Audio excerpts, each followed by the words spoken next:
دیسان ئەگەر بینەوە تەماشای وشە قورئانیەکان بکەینەوە دیسان سڕی تری چەند خۆشی تایە. سيد قطب رحمتي خوای لێبێ وەکو صلاح الخالدي نووسەرێکی ئوردونیە کتێبی زۆری هەیە نزیکی هەژدە نۆزدە کتێبی هەیە 20 کتێبی هەیە بەڵام تقریبا 12 کتێبی بەس لەسەر سيد قطب في ظلال و معجزەی قورآنی لە نظری سيد قطب و ئەوانیان نووسیوە شتێک بۆ سيد قطب ئیضافە ئەکا کە پێشتر کەسانی تر نیان نووسیوە. سيد قطب رحمتي خوای لێبێ ئوسلوبێکی طرح کردووە ئوسلوبی مۆسیقای تەسویری چۆن ئێستا کە فیلم دەرەکرێ پێوترێ مۆسیقای تەسویری لە هەندێک فیلمە هەیە فیلمی ئەکشن باڵێنی ڕوودا و ئەحداسە وردە وردە ئەتێنێ بەرەو تاریکی بەرەو بێدەنگی هێواشە بێتەوە مۆسیقایکی کلاسیکیە لە پڕێکا بە جاسێکی گەورە و دڵە کوتەیەکا بە ئینسان بۆی مەشهەدی دوای ئەو ببینێ. ئوسلوبی قورئان سید قطب رحمەتی خوای لێبێ ناوی ناوم ئوسلوبی مۆسیقای تەسویریە کە لە قورئانەکە هەستی پێەکەی. جا ئێستا یەکێک لەو میسالانە تەڕحەکەم لەو کەلیمە قورئانیانە دوایی لە فرسەتی چکە گەرزین دومای نەگەڕێمە سەر ئوسلوبەکەی سید قطب رحمەتی خوای لێبێ ئەمەی کە باسێکم لە سید قطب وەرنەگیراوە بەڵام ئینشاءڵڵە دێمە سەر ئەوەی ئوسلوبی سید قطب لەوێ چۆن بەکاری هێناوە. ئێمە بۆ نمونە لە کوردەواریە وشەی مترادفاتمانەیە معنای یەکتر هەروەکو جارێک گوتم بۆ نمونە پلک و مەتە لە هەولێر بەکار دێن پلک بۆ خوشکی دایک بەڵام ئێمە لە سلێمانی هەرەڵێن پور بە هەردووچیان هەرەڵێن پور خوشکی باوک و خوشکی دایک هەرەڵێن پور بەڵام ئەوان هەندێک ئەڵێن مەتە یعنی خوشکی دایک پلک یعنی خوشکی باوک ئەوە طبعا فراوانبوونی لوغەکەیە کەوابوو مەتە و پلک مترادفی یەکترین بەڵام هەردووچیان بە معنای پورن نزیکن کە ئەژڵێن پور لە سلێمانی یەکێکە لادێی واتێگە گەڕێن پورێکمان دی ئەو وەزانێ پورێک واتە پورەی هەنگمان بینیوە شانەی هەنگ کە کۆمەڵە شانە لە ناو جێگایەکان پێوترێ پورەی هەنگ. ئەمە یەک مستەلە یەک کەلیمەیە بەڵام معنای جیاوازی هەیە لە قورئانە متەقاریبات بەکارهێنرێ. نمونەیەکی تر لەسەر زمانەکە دێنمەوە لەسەر زمانی کوردی جارێ بۆ نمونە ئەوەی لە دار دروست دەکرێت. ئێمە گەر ئێستا من بڵێم وڵات دارێکم بەدەستەوەیە ئێوە من نابینن بەزەگەڵ بڵم دارێکم بەدەستەوەیە هەندێ برا تیرۆکێک حسابەکە کە تیرۆکێکم بەدەست یا دارێک لە شێوەی تیرۆکە دارێکە لەو بابەتە بەڵام ئەوەی لە دار دروست دەکرێت لە کوردەواریە مەسەلەن حەیزەرانێکم بەدەستەوەیە حەیزەران لە کوردەواریە داری بەڵاڵوک ئەی بڕن و نەخشیەکەن هەندێک تۆکلەکەی لێکەنەوە بڵین 2 سانتیمەتر تۆکلەکەی بە دایری لێکەنەوە شێوەی ئیسطیوانی لێکەنەوە دوای بەڵک دەرەچێت جوانە حەیزەرانیش ئەو زابط و نایب زابطەکان تاغوتەکانی سەددام بەکاریان نایان خستە بندەستیان بۆ تەدریبی عسکەریوە لەوە الحەمدولله عسکەریشمان نەکردووە. حەیزەران ئەسڵەکەی طبعا خەیزەرانی عەرەبیە خۆی لەوە هاتووە بەڵام بۆ نمونە دار فەرقی هەیە لەگەڵ حەیزەران کە ئەڵێن عەسای عەرەبیە بەڵام عەسا لە کوردیە فەرقیە عەسا لە شێوەی تی ئینگلیزیە کەپتەڵ تی کە لە لادێ بەکارهێنرێ مەسەن خاستنەوەی پیرە ئەوەی پێشتر کە یا گۆچان بەدەستەوە ناگرێت عەسای بەدەستەوە گرتووە لە لادێ سەیرەکەی کابراڵ لێوە چیە بەدەستەوە عەسایە ئەڵێنەوە وەڵا قەڵانگە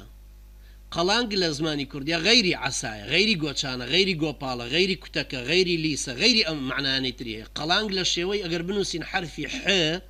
حی بە کوردی بنووسین حەکە هەڵجێڕە و کلکەکەی بێ بۆ خوارەوە ئەمە لە شێوەی قەڵانگایە کەوابوو عەسا و قەڵانگ دار و حەیزەران فەرقیان هەیە لەگەڵ شوڵکیش تەڕە باریکترە لە دارێکی تیرۆک بۆ نمونە بۆ لێدان بەکارهێنرێ ئەویش ئەم پێنج وشێ فەرقیان هەیە لەگەڵ گاڵۆک ئەمە هەمووی جارە من هەر بە لەهجەی سلێمانی باسییانەکەم چونکە کە دێ سەر هەولێر فەرقی گۆپاڵ و مەترەق و ئەوانە فەرقێکیان هەیە کە دێ سەر گاڵۆک فەرقی هەیە لەگەڵ لیسیش بالمقابل لیس وەکو کلچی پاچ وایە بۆ نمونە بەڵام لیس فەرقی هەیە لەگەڵ تێڵا کابرایە بڕێداری هێناوە لە شارەی فرۆشێ تۆ دەسە دەیتە دارێک هەڵیەگریت شەڕتە لەگەڵ کابرایشتر دارەکەی لێ ڕاستەکەیتەوە ئەمەیان بەدەستەوێت تێڵایە ئەمە لیس نییە ئەمە گۆپاڵ نییە مەترەق نییە حەیزەران نییە دار نییە شوڵک نییە عەسا نییە قەڵانگ نییە کوتەک نییە مێکوت نییە پلار نییە دۆژەنگ نییە مەترەق نییە گۆچان نییە گۆپاڵ نییە ئەمانە هەمووی هەر وشەی کوردین هەندێکی مترادفاتی یەکترن وەکوتم گۆپاڵ و گۆچان بە لەهجەی هەولێر گۆپاڵ هەر یعنی گۆچان بەڵام لە سلێمانی گۆپاڵیش دیسان فەرقی هەیە یەکێکە وەکو کوتەک و مێکوت بەداخەوە کەوتویان مێکوت دیار هەر بەکاریان نەناو بۆ لێدانی ژن کە ئەوە ژێکێکە لە کولتوری کوردی. ئەگەر بینە سەر هەندێ وشەی تر بۆ نمونە کە ئەڵێن جێل گەلحۆ گەلۆر گەمژە گەمبۆڵ ئەمانە هەمووی بە معنای هێڕ و حۆلەدا بەڵام هەر یەکێ لەمانە دیسان فەرقێکیان هەیە کە ئەڵێن گەلحۆ لە هەولێر پێڵێن گەمبۆڵ کە ئەڵێن جێلە کابرا لە هەولێر پێڵێن هێڕە بەڵام جێل کەزابیشمان هەیە جێل کەزابەوەی خۆی جێل نییە بەس خۆی جێل کردووە وەکو کابرایەکی شیعی نەگریز هاتۆتە مزگەوتەکەەوە کە ئەنەما کەس نایناسێ و جنێ بە سەحابە نادە قساکەڵێ ئەبوو بەکری سەدیق رضی الله عنه خەلیفەی دووەم عومەری کوڕی خەتاب رضی الله عنه ئەمە پێوترێت جێل کەزاب يعني ئەو خۆی جێل نییە بەس بە کەزابی بە درۆ خۆی جێل کردو بۆی ئێوە فری بداتیایە تەماشاکە ئەمانە هەندێکی مترادفاتن هەندێک متقارباتی یەکترن مترادفات بەپێی لەهجە فەرقەکە مەسەڵەن تۆ چیتە دهۆک بەلوتە دەڵێن دفن چویتە هەولێر ئەڵێن کەپوو چویتە سلێمانی ئەڵێن لوت بڕۆ بۆ بیارە شتێککەی پێڵم بڕۆ بۆ ئەودی بۆ پاوە شتێککەی پێڵم بگەرە کرماشان بۆ لوڕستان بۆ ئەنیتر هەیە کە شتێککەی پێڵە بەس ئەمە لەهجاتە بەڵام تۆ لە یەک لەهجەیە کە ئەم وشانە ئەدۆزیتەوە تەماشاکەی لە زمانی عەرەبی شاوایە لە زمانی عەرەبیە بۆ نمونە مەشا یعنی ڕۆیشت ذهب یعنی ڕۆیشت سارە یعنی ڕۆیشت ڕاغە یعنی ڕۆیشت سعا یعنی ڕۆیشت بەڵام هیچیان هەر بە معنای چوون و ڕۆیشتنەکەی کوردی نییە هەر یەکێ لەمانە فەرقیان هەیە مثلا خوای گەورە فەرمێ سارە بأهله يعني بشو ڕۆیشت وە سەیدنا موسى بۆ سەیدنا ئیبراهیم فەرمێ فراغ إلى أهله فجاء بعجل سمين راغا وەکو هەرولەیەک وایە هەرولەش لە حەدیثی پێغەمبەر هاتووە عليه الصلاة والسلام غیری ڕاغەیە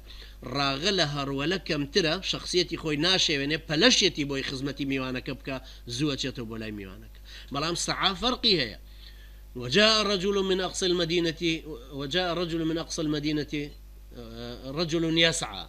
يشغل ليو براكردن أمان هلا داواني تيايا بليتيايا أيوة الزوب هل بيجي تيايا بقى بو هدفا انجا سيدي چوني بكار هنا القرآن هر يشي لمعنى جیاوازی تێکردون لەبەر ئەوەیە کە زۆر لە عولەمای لوغە ئەڵێن لە قورئانە مترادفات نییە واتە لە قورئانە چۆن ئێستا ئەوەی کەوتم دار و حەیزەران و گاڵۆک و لیس و کتەک و بێکوت و ئەمانە مترادفات یەکتر نین تۆ کە ئەڵێی بەرد مەسەڵەن ئەڵێی زیخ فەرقی هەیە لەگەڵ چەو بەڵام لە حەجما فەرقیە بەڵام زیخ و لم دیسان لە حەجما فەرقیانە هەر حەجمیش نییە لم خڕە تقریبا هێلکەییە شێوازێکی سوچی نییە بەڵام زیخ ئەوەیە کە کەسارە وردی کردو کە بەکارهێنرێ لەگەڵ قیرە ئەکڵێنرێەوەکرێ بە ئیسفەلت و بەسەر جادەکانەوە کرێ نوکی تیژی هەیە بەڵام لم نوکی تیژی نییە چەو نوکی تیژی نییە بەرد کە بەکاری دێنی ئێمە لە کوردی ئاڵین بەردە زورە ئەوەی لادەی قوربەسەر لەم قەرنی 20-21 میلادیە خۆی پێشوا لە جێی لفکە بەوە بەردە زورەی پێڵن بەڵام بەردێکی ترمانێت چە خۆی پێتیژەکەن پێڵن هەسان بەڵام هەر بەردیشن لەبەر ئەم مترادفانەش کە لە قورئانە بەکار هاتون شتێکی خۆشە ئینسان کە زیاتر شارەزایانە بێ قووەتی داڕشتنی ئەم قورئانەی بۆ دەرەکەوێت ڕەوانبێژی ئەم قورئانەی بۆ دەرەکەوێت سەیریکەن خوای پەروەردگار کە لە سوورەی مولکە لە ئاەتی 15 ئەفەرمێ هو الذي جعل لكم الأرض ذلولا ناش فەرمێ ذەلیلا چونکە وەختێکی ترە ببینەوە سەر ئەو شتانی کە ئاوان هو الذي جعل لكم الأرض ذلولا فامشوا في مناكبها وكلوا من رزقه وإليه النشور أما باسي رزقه باسي بلاوبونوه لسر زمين داوای کردووە بەم سەر ئەرزەی کە بۆتان مسەخر کراوە و زەلیلە لە بەردەستانە ئێوە فەمشوا في مناكبها بڕۆن پیا ناشفەرمێ تێپەڕن بڕۆن پیایە ڕۆیشتنێکی طبیعیە لە هەموو لایەنەکانیەوە لە هەموو ناحەیەکەوە لە هەموو لایەکەوە شەرق و غەرب و بە هەموو ئیتیجاهەکانیەوە وكلوا من رزقه لرزقي خواي گەورە بخۆن ئەم ئاەتە باسی ئەوە ناکە هەڵپە بکەی ڕاکەی چونکە بالعکس باسی ئەوە کە شتێکی نەفسی ئەمەی کە سەید قوتب ڕەحمەتی خوای لێ بێشارەتی پێدا مۆسیقای تەسویری و نەفسی ئەمە باسێکی نەفسی ئەم ئینسانە ئەکا کە حەدیثی پێغەمبەر عەلەیهی سەڵات وسەلام فەرمێ لحديث صحيح الترمذي أفرمي نفث جبريل في روعي أن النفس لا تموت حتى تستكمل رزقها وأجلها فأجملوا في الطلب جبرائيل وحي بيغاندوم بيراغاندوم كهيج نفسك نامره هتا وكو رزق تمني كوتاي بينه يعني رزقكتان مسوغرة محددة بيخنبن لي كوابو فأجملوا في الطلب بشويكي جوان أم رزق داوب كان ببورن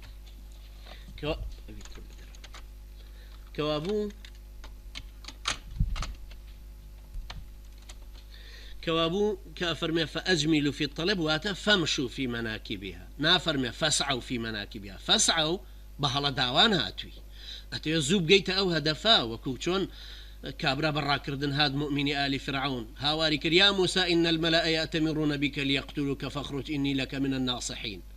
أما بليتي براكردن راكا بهلا داوان هنا صبر شي بيكوتو تصويرك لكلمة يا هيا تماشاك راكا وخراب قاتي موسى إن يا موسى هوارك يا موسى إن الملأ بجملة اسمي إن توكيدي يأتمرون بك هم يانكو قالك ومكيش ينكردوا يأتمرون بك ليقتلوك فاخرج إني لك من الناصحين بو شو راكم نافر مي نازاني فلما توجه تلقاء مدين المهم الروكات مدينه لبدرت سيري أمس عاية كان فرقي هي لقل أم فمشوا في مناكبها فمشوا بكار هنا ولم بابتانك فرقي هي لقل ساعة روشتني عادية چونك روشنيكي لسرخويا همتي تيايا لقل أسباب كونية يكا قريتو هي قردوني لقل حركتي قردونا يكا قريتو چونك هموي موزونة مقدرة تحديد كراوة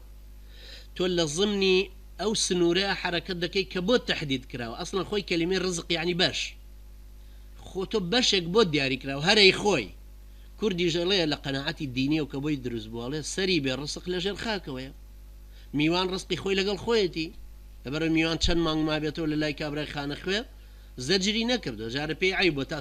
سير روشر لي بپرسه كارت چي بو چي هاتوي لبرو باوريان بو كميوان رزقي خوي لقل خويتي مناليش رزقي خوي لقل خوي هنا وكلا دايك بو يچ منالي زور ناترسه وكو عربكان بيشو يجاهليت ناترسه لويك منالي زور بي بوي تربيه دانا درچكو قران تربيتي دا قردايكو باوك كراس بون ناجمري لبرسا خاصة لم زمانجا كخلق يسا بروتين لنوته هنا تدروا لبروا لتشوارتشيوي أم رزقي كخواي قورة تحديدي كردو بو إنسان بربم أخذ بالأسباب خود هو كان يوربقنا برفق لسرخو بهي مني شربالي ناوي مزاحمة يكتري ناوي بيشيل كردني ما في خلشي تري ناوي تو هولدي أم خلق همي دوكاندارة فيز بو منافسة ناكا كلا أوروباي استاهية كابرس لدكاني كي صوزة فروشة يبينيها جل فروشة سعر لسر جلكيها صوزة كداناني أو رجاه تا الروا بدراو سكاني أقرب زاني أوان تشنيان لسر نسيوه جاجاري وهردو لان تأخيرا بن بمراقبة يكتري تشكاري كسعريش لسر دانيا بويل السعري أويتر منافسيكي لقل أويتر أبكا بلان كوتال فروشة كاني هولير سليماني سيركي هي كردستان هي مجتمع إسلامي ددو كان للريزي يكن يكجور كوتالي جفروشن كابراش دي هر يك تماشای کوتاڵێکی ژەکە ئەمیش لەو نەوعەشی هەیە کە تەماشاکەی خوای گەورە ڕزقی هەمویانی هەردا و قەناعەتیشیان بەوە هەیە هەمویان چونکە لەسەر ئەو ئادابە قورئانی ڕەفتارە قورئانی پەروەردە بوون کەوابوو کە ئەفەرمێ فەمشوا فی مناکبها ئەمرە بە داواکردنی ڕزق و ڕۆزی بە شێوەیەکی جوان بێ مزاحەمەکردن بێ شەڕەپاڵ بێ پێشێلکردنی مافی خەڵکی تر چونکە لە سەرەتاوە لە قەناعەتی مسلمانەکە لە ئیمانیا یەقینی بۆ دروست بووە کە خوای گەورە ڕزق لای ئەوەیە نحن نرزقهم وإياكم نحن نرزقكم وإياهم لە شوێنێکی ترا کەوابوو خوای گەورە کە ئەفەرمێ وفي السماء رزقكم وما توعدون سوێن دەخوا خوای پەروەردگار کە ڕزقی ئێوە لە ئاسمانە تەقدیر کراوە ئیتر ئەم شەڕەپاڵەی بۆ چییە بەڵام قەناعەتتان ببێت چونکە ئینسان وەکو پێغەمبەر عەلەیهی سەڵاتو وسەلام فەرمێ چاوی بەنی ئادەم غەیری خۆڵ پڕی ناکات یعنی تا ئەمرێ هەرەڵێ هەم بێ شاخێکی وەکو ئوحودی هەبێ کە پێغەمبەر عەلەیهی سەڵاتو وسەلام فەرمێ لە ئاڵتون تەمەنای شاخێکی تریشەکە چیایەکی تریشەکە وەرەو سەرباسی سعی لە سعیا لە سوورەی جومعەیە فەرمێ يا أيها الذين آمنوا إذا نودي للصلاة من يوم الجمعة فاسعوا أمان خيرة صفي بيشوية بركة ورقرتنا ناوريزي مسلمانانا دوسايتي وخوشويستية خو بالفتكردنا جوقرتنا لنصيحات بخنبونوي مسلمانانا جوقرتنا لمعاناتيان هاوكاري كردون تفاعل كردنا لقليانا بو ذكري خواجه لبرو بليبه صفي بيشو زوتر بيقره زوتر دەست لە ئیشەکە هەڵگرە ئەمان سعی پێویستە نەکفەم شەو لەسەر خۆ بە کەیفی خۆت بێ نا ئەمان هیمەتی تۆیە ئەویان ڕزق و خوا قەدەری کردووە بەڵام ئەمان هیمەتی خۆتە هەوری بۆ دەی بۆیە هەموو ئەوەی کە عیلاقەی هەیە بە هەوڵدانی خۆتەوە بە پاداشتی قیامەت و خوای گەورە داوێتیەوە دەست خۆت يا أيها الذين آمنوا إذا نودي للصلاة من يوم الجمعة فاسعوا إلى ذكر الله وذروا البيع وذروا البيع تخني مكون لي قرن وازي لي بينا وذروا البيع ذلكم خير لكم إن كنتم تعلمون أما أنتم كبشدار بوني نواجه بشدار بوني مسلمانانا فلا كردنا بو ذكري خوا بريتيا لذخيري قيامات ترازوی حەسەناتی خۆتی پێ قورس دەکەی لەبەرەوە زیاتر هەوڵ دەی سعی هەر ڕۆیشتنە بەڵام چی لەگەڵایە هیمەتێکی زۆرتر گورج و گۆڵی زۆرتر چالاکی و چستیەکی زۆرتری لەگەڵایە زیادة في الحركة فامشوا لسر خويا بلام سعي زيادة في الحركة لقلا انجا حركتي نفسية حركتي ضلة حركتي لاشية بلاشة خيراكي بلام راناكي خواهي پروردگار پیغمبر عليه الصلاة والسلام بونيوجا فرمي لا تأتوا إليها وأنتم تسعوا برا كردن رامكن بونيوجا كجوي ليبو يچك بهلا داوان خوي كر بجورا وأوان للركوع أبون بپلپل راي كردو الركوعي بردو بالركوع وهاتنا ونيوجك ودواي پیغمبر عليه الصلاة والسلام فرمي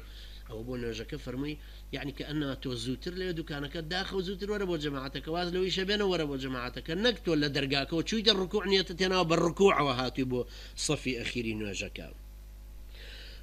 حركتي اجتياج جسمي أم جسمه لقليا لهمان كاتا الضلة مسألة إيمان قيامته منافسي شريفة منافسي خير فلذلك فليتنافس المتنافسون شتيشي نفسية بوي توزوتر بيجيتي وأجر قوريت دسكي أمانة كبكاري هنا بوي تماشي كان آياتي شتر بكينه ولا سوري إسراء فرمي ومن أراد الآخرة وسعى لها سعيها وهو مؤمن هر کەسێک کە مەبەستی ئاخرەت بێ ڕۆژی دوایی بێ وسعى لها سعيها همەتی ببێ هەوڵی بۆ بدا ڕنج بدا پەلەی بێ جسمی بخاتە ئیش بۆی وزە و توانای بەگەڕ بخا بۆی ئەمانە هەمووی لەوام هەستی پێکەی یان لە سوورەی نەجمە کە فەرمێ وأن ليس للإنسان إلا ما سعى ئەوە نیە تۆ تەمەڵ و تەوەزەل دانیشی و بڵێ وەڵا قاعدونم یەکێکی تریش جیهادەکە ئەو هەموو ناسۆر و ناڕەحەتەی بەسەرا دێ ئەو هەموو ئەلغام و متەفەجرات و تۆپ و تیارە و ترس و برینداری و نەبوونی و فەقیری و هەژاری و گرتن و تعزیبی بەسەرا دێ تۆ جواب بزانی وەڵا خوای گەورە فەرمێ قاعدون و ئەوانی تر وەکو یەکوان تۆ زل و ملقەوی دانیشتی لەبەر سێبەر و ڕاتوێکی خۆشت هەیە بە بیجامە و تێر لێی خەوتووی یەکێکی تریش لەو پڕی هەلع و ترسایە لە ژەرزەمینیشان نازانێت چۆن خۆی ئامادە بکە دوژمنانی خوا مقاومەی دوژمنانی خوا بکە تۆ وابزانی وڵات تۆ ئەو وەکو یەکوان ئەو قاعدونەی کە لە قورئانایە بەڕاستی کوێرەکانن ليس على الأعمى حرج أوانية كخواي جورا باسي كردون يجي شويري شي بهمتي وكو عبد الله كوري مكتوم رويشتو ولا شر أحدا هر هيجنا بالرايكي قرتوا آلاكي وتيتي خو من شمشير نازانم لا شي بدم بس خو آلاكم بيجيري هتاتو أنا برستريب كمو لبرو بالراسي أو كوملجي مسلماني كأم إسلاميان بوشي وبياواني جاندو بإيما بوشي وهليان قرتوا لبرو ضرورية إنسان تماشاي أمانة بكاتو وشيء قرآني شون لدارشتنوي شخصيتي إنسان تأثيرية التماشاي آيات كان كين ومن أراد الآخرة وسعى لها سعيها وهو مؤمن وأن ليس للإنسان إلا ما سعى يوم يتذكر الإنسان ما سعى للرجل قيامته سير كبيرة كاتو إلى فلان وقت أو درس متوا أو محاضرة متوا فلان كتاب منوسي فلان مترجمة كرت أو خيرم كر أو صدقيم كر هاي أرمتي كابريك مجاهدم دا أو ديليك جيراب وخمم بو أخوار ندى صلاتم نبو يجي بو كم بلام خم خفتك زورم بو أخوار على الأقل بربان كان دعام بو كر خوايا هێزێکی پێ بەخشی بازوویەکی بە قووەت و سەبرێکی پێغەمبەرانەی پێ بەخشی لە داخلی ئەو زیندانی تاغوتانەیە ئازادیشی کەی خوای ڕێگای ئازادی بۆ ئاسانکەی يوم يتذكر الإنسان ما سعى انجا جنسي ما سعى تماشاك هر چیشتێک هەوڵت بۆ داوە نەک هەر ڕۆیشتووی بۆی بەڵام هەوڵت بۆ داوە انجا لە تاهایە فەرمێ لتجزى كل نفس بما تسعى تجزى كل نفس بما مشانية مەشا لەگەڵ قەدەری کەونیایە چۆن ئەم ئەستێرانە هەر یەکەی لە قەدەری خۆیان گەڕێ تۆش خوای گەورە ڕزقێکی بۆ دیاری کردووی تو تەمەنێکی بۆ دیاری کردووی هەر ئەڕۆی بۆ ئەم تەمەنە ئەم ئیسلامە بە تۆ بەبێت و هەر سەرەکەوێ بەڵام ئازایەتیەوێ تۆ ئەم سەعیەی بۆ بکەیت تۆ ئەم هەوڵەی بۆ بدەیت بۆیە خوای گەورە فەرمێ إن هذا كان لكم جزاء وكان سعيكم مشكورا أما پاداشتە خۆتان مستحقی ئەوەن ئەنجا هەوڵدان و ڕەنجدان و جهد و جیهادەکەتان بەڕاستی سوپاس کراوە إن سعيكم لشتى تماشا فرقين جوازين وان فامشوا لقل فسعوا چني فرقا أو سعي اللي مؤمن آل فرعون كردويت يا أو إلى سورة ياسين غافريان سورة ياسين حساب بكين چند تأثيري هي هروها طبعا هرو شيء تري قرآني كتماشا يمكن بوي وقتك جي تركوتاي بهاد